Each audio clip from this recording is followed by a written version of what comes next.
ओम गण गणपते नमः। बोलिए सियावर रामचंद्र भगवान की जय हो।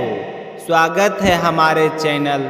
आज हम सुनेंगे वाल्मीकि रामायण अयोध्या कांड का एक भावपूर्ण भाग, कौशल्या माता जी का करुण विलाप और सारथी सुमंत्र की वचनपूर्ण समझाइश। आप सबसे अनुरोध है कि आपने चैनल का अभी तक सब्सक्राइब नहीं किया है तो जरूर कर ले और इस कथा को प्रेम पूर्वक सुनिए। बोलिए सियावर रामचंद्र भगवान की जय हो। पवित्र वन में श्री राम, लक्ष्मण और सीता तपस्वी जीवन व्यतीत कर रहे हैं। इसी समय अयोध्या में कौशल्या माता जी का हृदय पीड़ा से भर आया। दिव्य राम के बिना वह बेसब्र थी। हर पल उनकी ललकार मन में गूंजती रहती थी। सुमंत सारथी ने कोमल वाणी से कौशल्या को समझाया और कहा कि श्री राम के पराक्रमी और धर्मात्मा रूप का भरोसा रखो। वन के कठिन मार्गों में वे महर्षियों के साथ तुल्यचित होकर रह रहे हैं। फल और फूलों का सरल आहार उनके लिए अधिक पुण्यकारी है। उनसे भय अपने मन में स्थान नहीं पाता, क्योंकि श्री राम का चरित्र अक्षुण्ण और शाश्वत है। कौशल्या का विलाप, कौशल्या का हृदय टूट रहा था। वह बार बार पुकार कर रो रही थी, हाय मेरा रघुनंदन, बिना तुम्हें देखे मेरे प्राण कैसे टिकेंगे।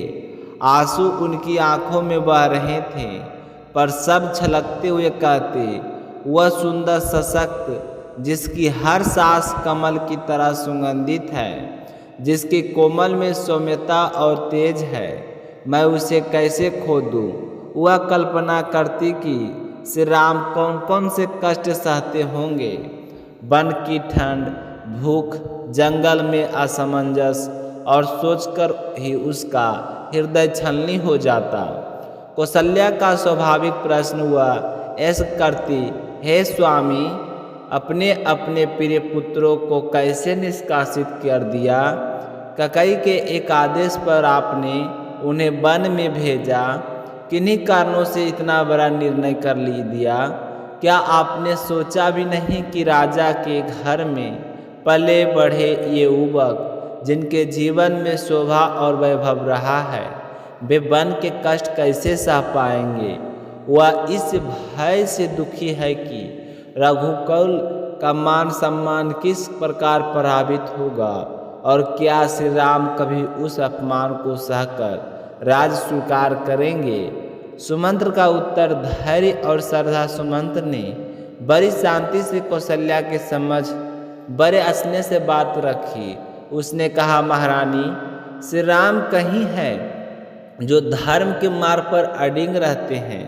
वे अपने पिता के वचन का पालन कर रहे हैं, यह उनका धर्म है। वे किसी भी अपमान को सहने के लिए नहीं बने हैं, परंतु उनके उच्च चरित्र का त्याग और धर्म की श्रेष्ठता रहती है।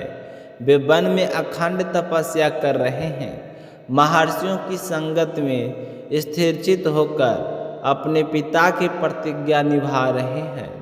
सुमंत्र ने समझाया कि श्री राम की महानता केवल उनके सौंदर्य या वैभव में नहीं, बल्कि उनके अटल धर्म, निर्णय और सत्यनिष्ठ में निहित है।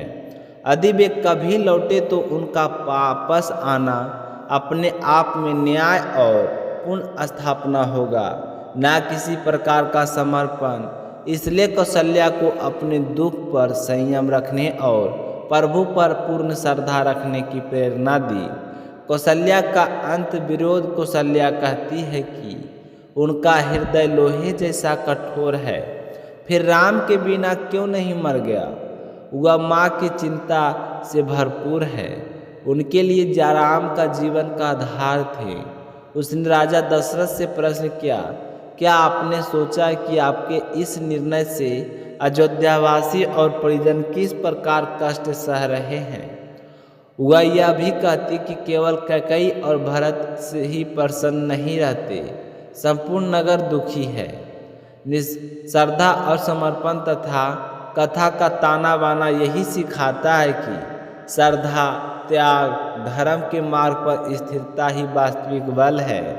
कौशल्या का दर्द मानवता की गहराई को दिखाता है और सुमंत्र का शब्दों हमें याद दिलाता है कि जब तक परमात्मा का विधान चलता है तब तक आत्मबल और श्रद्धा बनाए रखना आवश्यक है।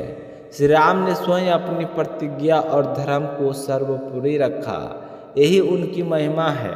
तो प्रिय भक्तों, हमें यह भी इस कथा का यही शिक्षा मिलती है कि संकटों में भी धैर्य और श्रद्धा ना छोड़ना। माता कौशल्या का प्रेम और सुमंत्र का बुद्धिमान वचन हमें जीवन में चलने का मार्ग दिखाते हैं। अगली बार अपने सुनेंगे महाराज दशरथ का उत्तर का आगे का घटनाक्रम। तब तक आप चैनल को सब्सक्राइब करें, वीडियो को लाइक और शेयर करें ना भूलें और प्रेम से कहिए सियावर रामचंद्र भगवान की जय हो, हनुमान जी महाराज की जय हो।